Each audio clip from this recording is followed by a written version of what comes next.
Welcome, good morning, good afternoon, wherever you may be. And we're so excited to have you on another installment of our Jitterbit Tech Talk, where we talk tech and Jitterbit, right? Yeah. So, once again, my name is Jared Stone, and as usual, I have my left-hand guy here, Corey Willis. Corey Willis, and I head up customer enablement, really just training, and Jared is on my team. And so everything you see out there, Jitterbit University, Tech Talks, that's all, that's what we do. So we're here to try to help you guys and get you brought up to speed on the product, on the platform, just tell you all things about it. So I got some exciting stuff planned for you today. And what have we got, Jared? Yeah, so today, those who have registered, if you read the little registration email that comes out, we have a very exciting topic discussing Connector Builder. And we've got a special guest brought back by popular demand all the way from Sweden, but we'll get to that in just a moment. But also, let's talk a little bit about product updates. That's something that we like to do periodically. And Corey, I think we were going to talk some about some of the moving of cloud agents and whatnot. So, if you guys are keeping up with the release notes, 10.3 just recently came out. 10.4 is really just around the corner. We're trying to keep everything up there, very quick updates, as those different features get added in and things like that. But with that, there's some new things that are kind of going on behind the scenes that you may not have noticed. Many of you know about the Sandbox Cloud Agent Group. Okay, this is different than, say, for instance, a sandbox or development environment, Sure. right? Yeah. This is an agent group that we set out that has the latest, typically the latest agent releases. That's right. Deployed to the cloud. One of the big changes with this one is that it has moved to a Linux system. Okay, so these are now Linux-based, and all of the cloud agents in the future will be moving this direction. Okay, so in the future, all the cloud agents will be migrating over to the Linux platform, which is going to enable some really cool stuff on the back end. But with that, we've already done it in the Sandbox Cloud Agent Group, and so you can go ahead and start testing that simply by taking your development environment, reassigning that over to the Sandbox Cloud Agent Group, running some tests, and then you can move it back if you want to. But it gives you an ability to go test on that agent infrastructure. Some of the big things, if I recall, is like ODBC drivers are not going to be out there. We've moved everything to JDBC drivers, so if you're using databases, be aware of that. But it's all in the release notes, and I would encourage you guys to check that out. Also, I know there's several customers that have not updated their agents in well over a year. And I know, trust me, I used to do production operations for a company. And so I understand that upgrading production software that's running and it's running great, that can be a little intimidating at times. But I would encourage you, if you go out and look at the release notes, there have been a ton of new features added. There have been a ton of bug fixes put in there. So I'd encourage you, try it out. Like I said, we've got 10.3 running today in the Sandbox Cloud Agent Group. And so you can take not your production environments, we don't recommend that. Take a development environment and migrate that. Simply all you do is go into the management console and say assign agent group and just reassign that over to the Cloud Agent Group. And you can run your tests there. Obviously, if you're using private agents, local agents, a little different scenario there. You're not going to have the access. But if you're running in the cloud, try it out, test it out, make sure that it's going to work right for you. And it gives us that ability to just make sure that things are going to go smoothly. But I would encourage you, the agents, like I said, currently they are up to 10.3. We've got many that are still running on 9.0 out there. So I'd encourage you, update those. If you need some help with that, reach out to our support team, and they can help you out with knowing what to do and answering any questions along the way. Okay, so that's a little bit there. Yeah, and you might even have that question, where do you find these release notes? And there's a few places you can find these. You can go into the management console, so you log into the Harmony portal, login.jitterbit.com, and then go to the downloads area and find those release notes there. You can also find the release notes over on Success Central, so success.jitterbit.com. Check out the latest and greatest functionality for Jitterbit and what's to come. So let me make another side note on that.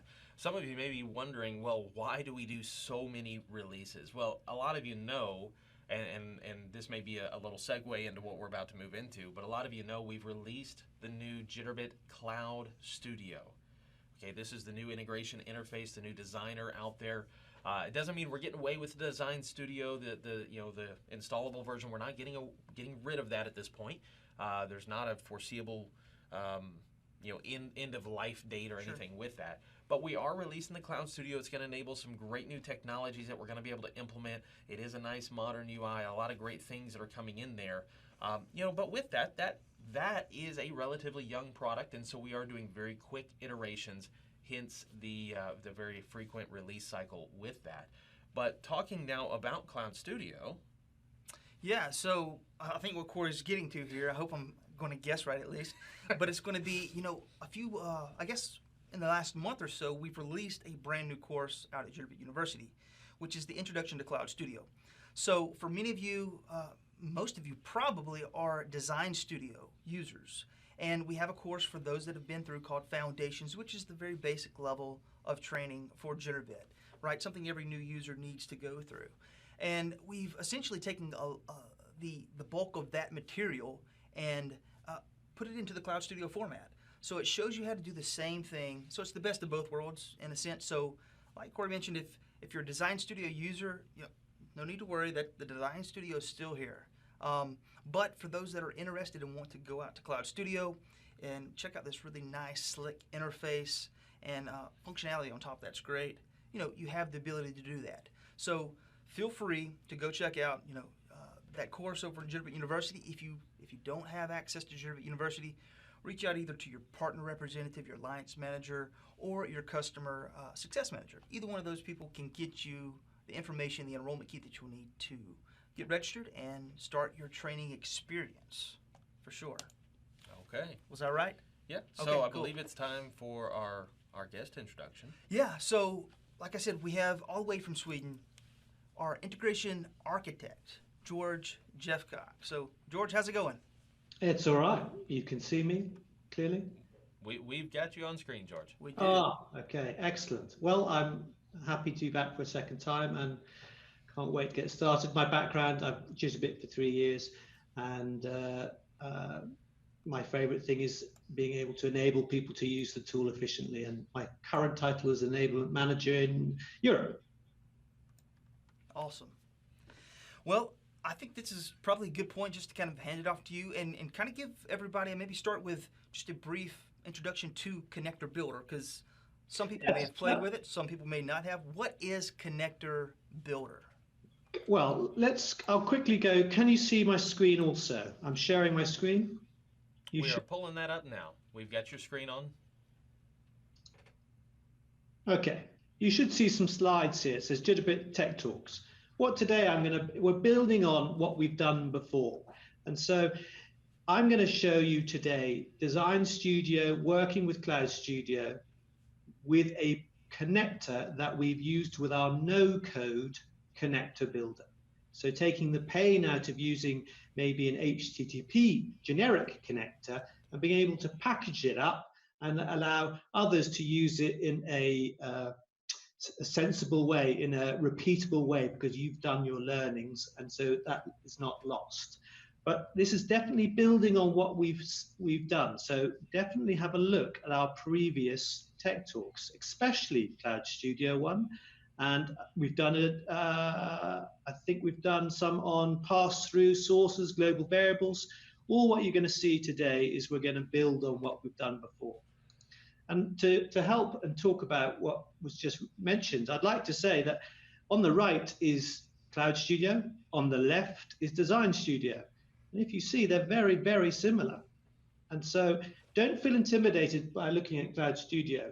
It's a new user interface to design the integrations. And so, it's a look and feel difference. So Connector Builder. Connector Builder, what are the benefits? Why would you look at using a Connector Builder? Why would you want to create a connector via our no-code Connector Builder? And here are a few arguments I've put together. It allows us for central definition, so only one person needs to learn it. There's no more digging around for schemas. You don't have to ask someone for an example or it's in my email, or I sent it to you, or contact Salesforce. You present the schemas within the connector builder, and therefore they are saved, and therefore people don't have to find them. You only have to solve connectivity once, i.e., probably the person with the most experience on site can solve the connectivity and put that solution into a connector, and therefore it doesn't have to be reinvented. It reduces noise. On many of these services, we're going to look at this little service here, but if you can see on this voice and SMS service, there are many services. And so when you import their WSDL or look at their Swagger document, there are millions of resources. And so it can be a bit daunting. Wrap it up in our connector builder, and you can expose what you want and what your customers, your internal customers, your developers, your ad hoc developers, your system developers want to use. So that's a good way. It encourages naming conventions. It promotes awareness, because if you consume a nice service, how do you know people know you've done that within your projects? They have to hunt and root for it. Now you'll get a nice big shiny icon. You can see it. It transfers knowledge. It helps to transfer all the knowledge, basically, on how you connect to and call these resources. And so increases speed of development. And the one I like the most, no more copy and pasting. So that's why I really like our no-code connector builder. Not to be confused with our new SDK. If you want to go really deep, we've got a new SDK for Cloud Studio. So I wanted to go through a very simple example. Let's open up Jitterbit tier. This is the RAD pack, and here is an example of a very simple ETL, extract, transform, load. And here we go get some data in this control by control script. Do you see that we're building on what we've previously done on the Tech Talks? Externalized useful bits of script, building on what we've done before. I won't say that again, but that's what we're doing now. So here is get information, get data, then transform it, and then update it to NetSuite. So a classic ETL controlled by text, a script. So cool. But and it runs for ages and ages, beautifully runs around for ages, and it's always successful. But what about the errors? So currently, if we introduce an error, I'm going to change the user here, force it. As usual, best practice, doing it within project variables. Run in the background. If we run this now, I fully expect an error to arrive. And so I've set this up to work with email. So if anything fails here, we have our common error pattern here, call on failure. And it should spit out an error message very soon. It's running. And so what business is going to have said to us, look, it's in your email. Good. I'm very happy about that. But can someone be texted? Can we actually find a text? Because when we have a problem with a login, we don't want that to be found out when someone opens up their email. So can you text? And you go, okay, let's do that. So you go to outside and work out, how can I do texting? It must be API economy. It must be able to text things, to consume an API. And so I found this one. Plivo, I think it's pronounced, and they've got a nice SMS. And so I learned it here. I went, I'll have it. I signed up. I tested it. I went, I want this send SMS. It fits me correctly. Good help text. So then you go, okay, first things first, don't try and consume it into your middleware, into Jitterbit, because it's not built to explore. It's not built to discover these new endpoints. So use Postman, use SOAP UI, to use a dedicated tool. So here is where I learned it, and I found out when you're learning here, I was going, okay, send. Oh, that's the important one. Send the message with the post. Their basic authentication was here. authentication there, but it didn't use basic authentication words. It used these tokens, which could be confusing for someone. But because we're putting it in the connector builder, that'll become obvious to people implementing it. Because I struggled for a few moments to work out, really, we've got a token, that must go in the header. Actually, it goes in as basic. So that's a good reason why to use a connector builder. You learn it once. And then on this, which looks very good documentation, they actually didn't give a pure example of the request. They did of the responses. So I had to work that out, and I worked it out that it was here, it's basically JSON and a bit like that. But I had to work that out. Look here, and then here's a sample response. So I worked it out. I pressed in. I noticed here also that you had to have a header, but in the end, this is what we got. So I learned it, and we press send. We should have today here, should get one.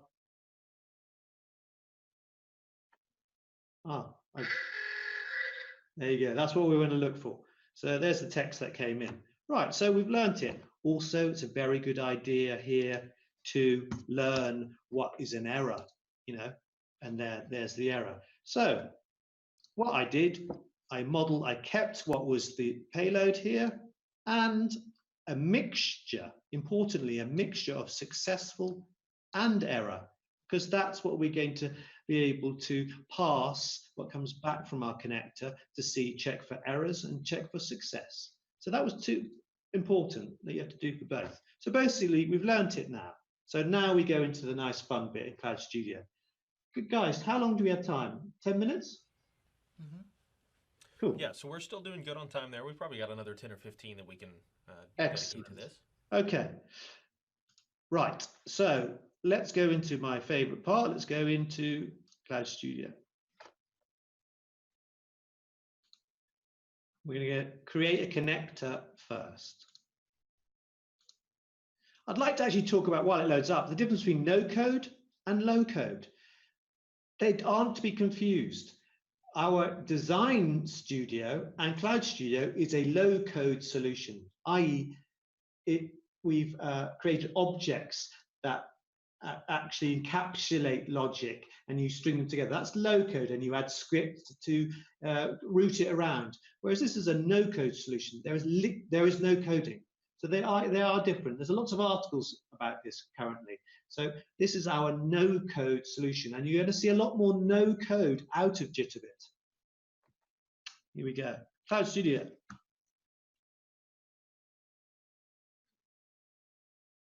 Loading up. And let's switch to the connector builder. Here's a few I've been playing with. Let's create a new connector builder. Right, firstly, I always make sure that I choose and create a lovely icon. Why? Because it's a jewel. You want it to stand out, and it's an SVG. And I make the SVG using a little tool here that I found on the internet. Where is it? It's called, I use that editor method. And so I paste anything into here, a pang, a bitmap, and that I can change it to an SVG. So I create a lovely SVG and I check it religiously because I want to see what it looks like when it's built. This must spring out to you. This must entice you. Connector name. These slides will be shared. I've written down a detail, how long the connector name should be and where it's surfaced. Where do we go here? Connector is the tooltip, and I like to give it a longer name because it's surfaced like that, whereas the short name is on the actual object. So display name has got 10 characters before it wraps around, or 14 at the endpoint palette. So I like to keep them to be 10. So here we go. I'm going to call this connector is PLIVO. I'm fine with that for this one because it's such a short, buzzy name. Version 1.0. Surface some help text. I've done it there. Remember that you, as the architect of this connector, you will have gone through the point of finding all this information. So record it so people get to enjoy it and not have to reinvent the wheel.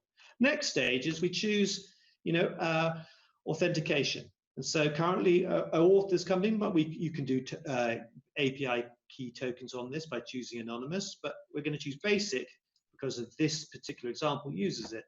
So I chose a endpoint within Pivlo that I could test against. So basically, here you go, is go get account, my account. So I test that and I get it back. So that makes a good candidate to test against if someone puts the wrong authority. So if someone puts in the wrong basic authentication, you get an error. So that's what I did. I just looked for a basic test. That's all that was. Let's get that back. So let's go back to Cloud Studio and say, okay, we're going to authenticate against that. Fine. Next. Right, base URL. This is all the resources that we could model here. Remembering this is but one resource. Look, you can receive an SMS. You can send them SMS alerts, bulks. You can do voice. You can go SIP trunking, whatever that is. So the point being is think of the future. Think when you're modeling this, think of the future. So I put in the base as being literally the base. So base is that. You can parameterize that, but I like to hard code it currently to get it up and running. Request headers, yes, we learned one there. We learned that we needed content type. We got that from the help text. Sorry, that was me being a bit thing. Application JSON. Every activity now will get this, and you get the chance to overwrite it. And let's add our activity. Our activity is this. It could be many of these, but we're just going to do send a SMS because that's all I want to expose. So let's go back here. Activity name, I like to have as the long one, PLIVO, SMS.send, i.e. I could add Pivlo's SMS.receive or Pivlo. Whatever else they offer, voice. So this is the long name. Display name is the something snappy. So it's PLIVO. Actually, we know that because the icons above it, it is SMS and it is send. Nice and punchy. Give it a nice description. Here we go. Copy. Method, we learned it was a post. Here let's go back. I can't even remember it. It was send post. Here we go. Post and post. We use that. Copy. Now, as I said earlier, I like to parameterize. So you can parameterize these later, but I like to get it up and running first. In fact, let's do that anyway, because it does look so great. Copy. Because you get this, it does it for you. So the path parameter is created for you. So that's nice, very nice. So, and now where we get to put the schemas in, the schemas that we learned. The body is where we're going to post, and the response. So basically, as you've seen, it's no code. It's just modeling what we have learned previously. So now we go like that. That's the activity done. If we then save that activity, save it. This is the summary page. Yeah, looking nice. Let's publish it. That means it's available to the projects. So let's create a project. Here's my RAD packs for Cloud Studio. Let's create a new one. Let's call it, I don't know, connectors. No, my project. It's in beta. Start design. And now we should see a beautiful purple icon. There you go. Here it is. So it's important to create a nice icon because it really fits in and it shines. So let's configure it. The first thing you ever do is you configure. So you can use, I'm just going to hard code it, but you would use You would use project variables. I tried to do it there. I tried to shortcut, but I can't. Can't bring myself to it. Pivlo, Auth, ID. Let's go get it. Save. Default value. Copy. Save. Next one. PLIVO dot auth token. Go get it. Best to change this after this show. There we go. Hide it. There we go. Go back in. I couldn't bring myself to do it. Hard code it. Good habits die hard. There we go. And now let's test it. So we've seen that it works. And now that's a configured endpoint. And you'll see it up on the top right now. See? Beautiful. And the one activity we created. So let's quickly create that activity. Drag it over from the left. It gets created in the components here. Nice. See how our naming is strong now? The longer name and then the smaller name. Let's create it. Apt ID, what was that? Let's just go get it here. Copy. We could have used the project variable. Next. And there you see, that's the great thing. I'm not digging around for schemas. Here they are. So finished. I'm going to get a bit quicker because I know we're maybe running out of time and I want to get to it. So basically, you've seen that all that knowledge, the person just needed to put in the basic authentication. Now let's create the transformation. It will use IntelliSense and check what it wants. See, nice. Then we can add the parameters. I'm just going to do parameters. There we go. Nice. These are the global variables I'm going to set up in Design Studio. sms.src. Copy that. And let's open this one. Add script. This is nice because in Design Studio, for example, you can't see all these at once. You have to see the scripts each separately. You have to go in and out of the transformation to see the scripts. Whereas this I really like. I can see all the scripts.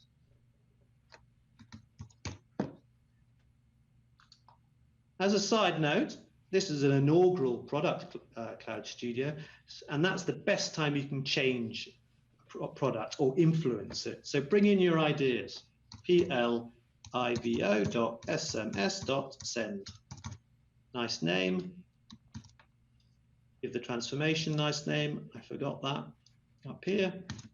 .request. There we go. I'm going quickly, so I apologize for that. And so now you can see like this. It's all nicely named. It's clean. It's clear. You can see everything. Pivlo. Nice. Let's actually rename that. And let's call this whole workflow. We can house loads of stuff in here for this particular endpoint. Nice. And let's deploy it. Normally, I would then put a test harness on this and test it. But I'm going to actually cross my fingers and test it. On the top right, you saw that nice little saying it was deployed. So if we go back to Cloud Studio, we now could put it in here using, let's say, let's do data elements. Let's find SMS, I think I called it. I cheated and set these up and hard cut. They've got some settings in. So now we've got, let's put this to be text. Text. Obviously, there's a limit of 60 characters or something for this service. I'm just going to go error. And then run from project. And if you see here, my project, that is a Cloud Studio project. Next. And again, this wizard is very cool because I'm on Business Analyst. Keep it on Business Analyst. There's the operation with the nice name, error handling. So it's not in isolation here. It's to all intents and purposes, it's a design studio operation. It's called exactly how we've been preaching on this tech talks. Close that. I'm happy with that. Press OK. And there you see here, look.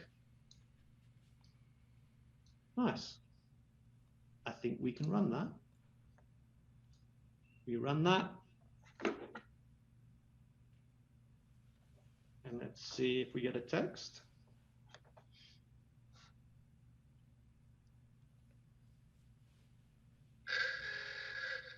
There it is. Error. Came in. So, and here is the standard error handling that we've talked about, bubbled back up. But we can also see in the management console, if we look at the activities, we'll be able to see Design Studio calling Cloud Studio. We go to management and activities. We'll be able to see it. So we still got the email, you know, there's the email again. Tech Talk, called, read cache, read it, query, failed, sent text from my project, and that's in Cloud Studio. And that's kind of what I had to show today. These slides are available. When you're thinking about Cloud Studio, left and right of your brain, you configure on your right, on the right. You choose your connector and you configure it to be an endpoint, and then you use it initially. Then on the left, it will be where you can reuse it. If you keep on using from the left, you'll create duplicates. That's something I've seen. And yes, just email me if you want to get some join the org for Jitterpacks. So you could see maybe that we're now beginning to publish this work. Here you go, projects.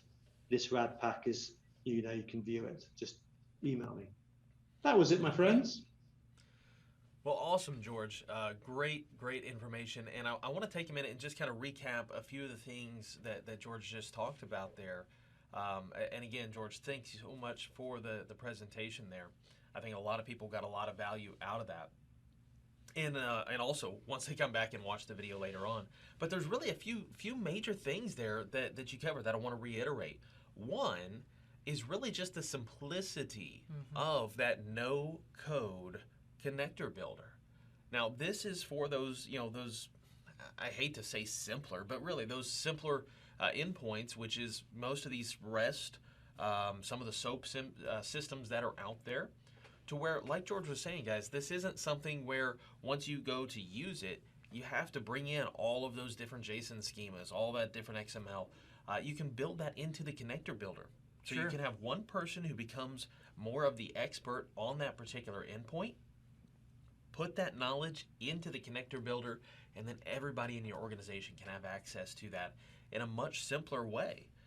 It really is a great way to do it. You guys got to see it live there. It really is simple to use. And so I'd encourage you, go experiment with it and see if it's something that would be beneficial to you and your organization. Second to that is just using that connector builder. And it's just like the other connectors that are native in the platform. Once you configure, and I'm going to use that word configure instead of build, but once you configure your connector using that no-code connector builder, then the use of it from that point forward, very simple. You've got your schemas all loaded in there, all the methods exposed out, very simple to really leverage from that point forward. The other thing, the third thing that George showed us there, which is really, really cool, is just another use of the run operation from project function, where you can cross between Cloud Studio and Design Studio. And I will make a little comment there. That's something that honestly, it wasn't something that was planned, but that feature is there to run an operation from another project. We never really sat down and said we want to be able to call Design Studio from Cloud Studio or vice versa, but it functions. So if it's something you need as you're making that transition between them over the next, however long you take that time, it's a cool little feature that is out there. We don't have any plans to break it necessarily. So hey, go experiment with it, right? So George, any other final comments that you want to kind of add into that before we move over? Yeah, I'll to, just pick up on Q&A? you said a simple HTTP. This is for any simple thing. I've seen these simple things wreck integrations and cost people time. Absolutely. This is a way of bringing conformity, consensus, all the C's to a project, basically. So you can create a concrete result. It's just a way of creating standards because people will just reinvent the wheel. So this is a great step forward. Secondly, guess what? When our repository coming out soon, we'll be able to exchange these. These can be exported as JSON, and so we'll be able to exchange these. This is where we're moving towards, a community-driven, groups of connectors. So, we can't create every single connector that's ever existed in the world, and therefore SDKs and no-code solutions help the Jitterbit community succeed. Awesome. Well, guys, we've got time here for Q&A. And so if you do have some questions that you would like to pose out there to either Jared or myself or George on the call here, feel free to post those into the Q&A in the Zoom chat, and we'll see those as they come through. As we're giving you a few minutes for that, I did want to talk a little bit about some of the additional help, some of the additional assistance that we have available for really anything related to Cloud Studio. And so the first of those is our Tech Talks. Sure. Okay, we're going to continue doing Tech Talks, and you know where that repository's out on Success Central. If you're not sure, you can just type into Google Jitterbit Tech Talks, and you're going to find it. It's very easy to locate, and you can look at that entire library of previous Tech Talks that we've had. We'll be doing more going forward as well. But in addition to that, we also have something really cool out there, and that is our Cloud Studio office hours. Now, this is an opportunity where you can come and join a live Zoom meeting with our product team and be able to dive in and really get hands-on in many ways with the team, be able to give feedback in a very very live setting. Sure. And ask those questions.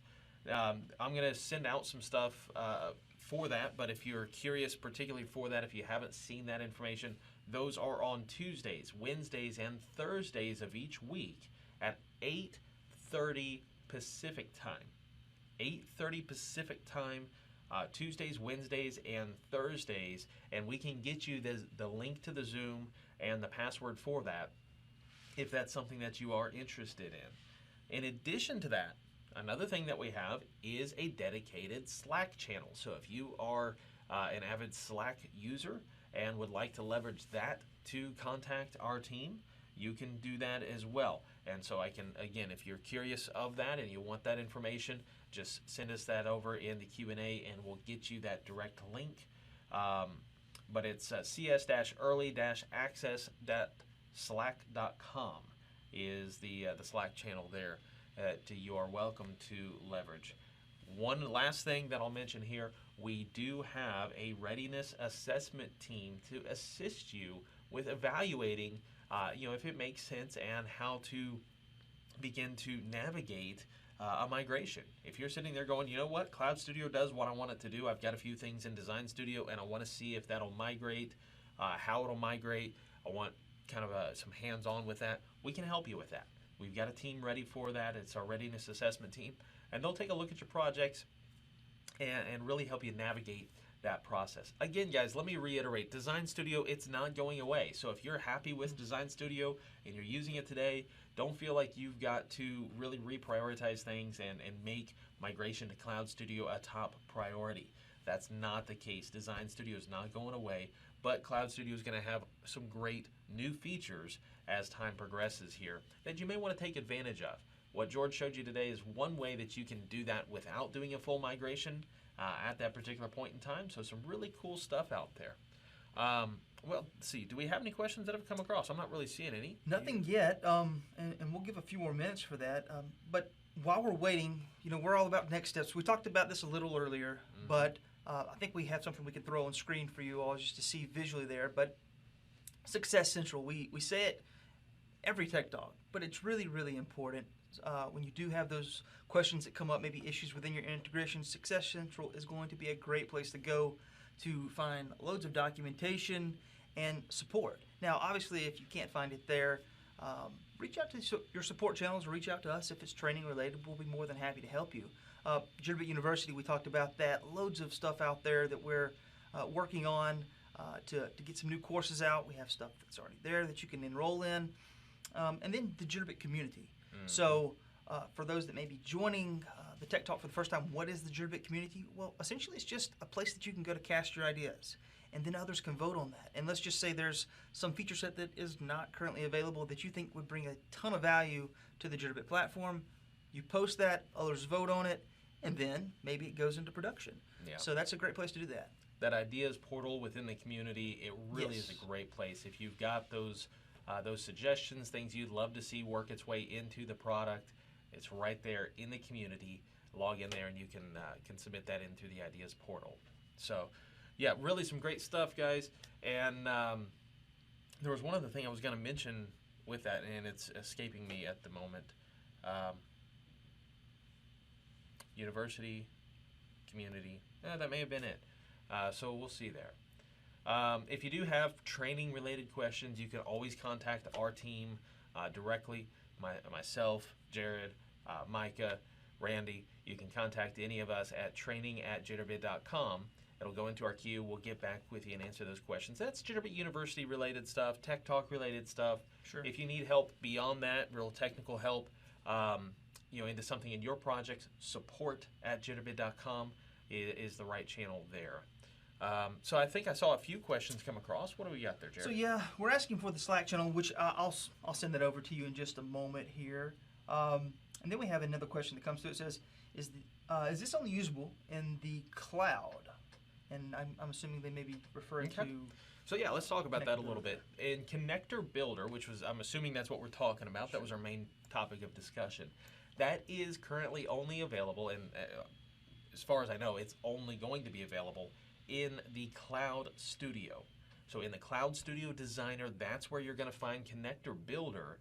Now that brings up the question, and this always kind of comes up of, well, what if I'm running private agents? Well, you can still run private agents with designing in the Cloud Studio. Okay, so it's the same way. The Cloud Studio projects, you choose which environment that you're going to run those in. Each of those environments can be tied to a cloud agent group or a private agent group. So if you're running private agent groups, you want to use Connector Builder, you can still do that, but you do have to use the Cloud Studio Designer for that. And that's accessible, login.jitterbit.com, and you'll see the Cloud Studio app card there. So hopefully that answered the question. Feel free to send over any follow-ups that you may have with that. And let's see. Any other questions? Let me reiterate the Slack channel since the question came across. Sure. It is cs-early-access.slack.com, and we'll put that in as well. And but the one that asked, we'll be sure to send over the full registration link as well on that. So yeah, Tech Talks, Cloud Studio office hours, the dedicated Slack channel, the readiness assessment team, all those things available for you in addition to the Tech Talk. Well, we mentioned Tech Talks, but in addition to our normal support channels. And I did remember just now what I wanted to mention. I love when it comes back. But hey, we tried a different time today. If you guys have been on our previous Tech Talks, they would typically start about 13 minutes from now. So I'm curious of your feedback. What if you like this time, if you prefer the time we've been doing, if there's another time that might work better. We try to do it to where we can cross several time zones at once, and particularly with having George on today, we came in a little bit earlier than normal. So always open to feedback there. If you've got something specific, hit us up, training@jitterbit.com. If you're watching this after the fact because you couldn't be on, let us know. Okay, because we want these Tech Talks to be available for you. We'd love to have it to where you can join us live and be able to have this open Q&A forum there. So do we have another one that just came across there? We had one more that just came through. It asked, when will complex text files be available in Cloud Studio? It's a great question. I don't know the answer to it though. I've seen some chatter on that, but I don't have it in front of me, the actual full product roadmap. Feel free to email us, and actually we've got it here on the chat, so we'll get that over to the product team and let them talk to you directly on that. But great question, and I have heard some chatter on that, so hopefully pretty soon, but I can't give you a definite on that yet. And then we have another one that says, where can we find the step-by-step migration from Design Studio to Cloud Studio? That's a great one too. I don't know the answer. George, I think you're still on with us. Do you know of any migration documents that we have published out there yet? As you described, there is a team that if you submit your Jitterpacks, your Design Studio Jitterpacks, they will have a look and see what can be migrated and what cannot. They have got a tool, and we are building a tool and building on that knowledge to create an automatic path. But as everyone knows, when they're migrating between two design interfaces by any vendor, it is difficult. So if you get 95% done, you'd be very happy. And that is what we're aiming to do, but we are building on that. So we implore anyone to send their Jitterback, and so that we can have a look how to build a solid, reliable migration path from Design Studio to Cloud Studio. But in a wordy answer is, I wouldn't wait. Your bosses are not waiting on you for this. You don't need to use Cloud Studio currently. If, for example, you need to go to Box, the endpoint, I never successfully did it in Design Studio. I use JavaScript, use this, I use that. Now I just use the Cloud Studio. So the happy marriage of the two. So just get working on it. Don't change the stuff that already works, basically what I'm saying. Wait until there is a migration path, but don't make it worry you. Get on with using Jitterbit to solve your solutions, using both tools, remembering that they are just designers. It doesn't affect where the code runs in the end. Okay. Well, great information. Are we caught up? We're good. Okay. Well, guys, with that, we're going to go ahead and call it a day. If you send other questions over, we will get back with you. You can send them through the chat in the next few moments. You can always send them to training@jitterbit.com. If we don't have the answer, we will go find the answer, or we'll get you linked up with the person that has the answer. Can I show one last thing? Sure. Yeah. Let's do it. We've got I some time here. want to share my screen. So we've got your screen up here, George. Okay. It was just this one. It's so important, and I should have shown the impact of it. We've created it, and it works, and it's nice, and then you want to use it again. You go, okay, yeah, no, send SMS. I want to send an SMS down here. Firstly, let's open up the components on the left. So we've got these endpoints, and there it is. If you drag this over, say, yeah, I want to send SMS again somewhere in a different project or a different workflow within this project, you'll see it creates another one. Now that will work, but it's basically duplication. So don't do that. Once you've instantiated, created this once, it's going to be there available. We delete that. Then I need to send an SMS. Preferably, you would call this again. But if you don't want to do that way, you drag and drop from the left, and then you go. There you go. See? So not another one in. It's the same, and so it's configured. It's set up correctly. So that's the important thing to think about. Is if you go from the right. Right is wrong, left is right, basically, on this paradigm. That was it, but ping me if you've got any questions. I'm enjoying Cloud Studio, but Design Studio, there's no end of life. That's the three guys on this call have already stressed that. We don't have an end of life. They were both happy with using both of them to solve Jitterbit problems. Bye for next time. Awesome. And George, my takeaway there is the more you can do for reuse, the better off you are. And I would encourage that as well to everybody. The more you can do things where you can reuse those, it's just going to be a lot smoother for everybody all around. Sure. Well, I think we've covered everything. Like Corey said, if you have questions after today's Tech Talk, reach out to us at training@jitterbit.com. Once again, we want to thank George for coming on and helping us with today's topic. Thanks again to Corey, and we hope you all enjoyed it and found a lot of value in today's session. And we look forward to the next one. So be on the lookout through email and through conversations with your your partner or customer individual, and we'll have that out soon. All right. Take care. Have a great day.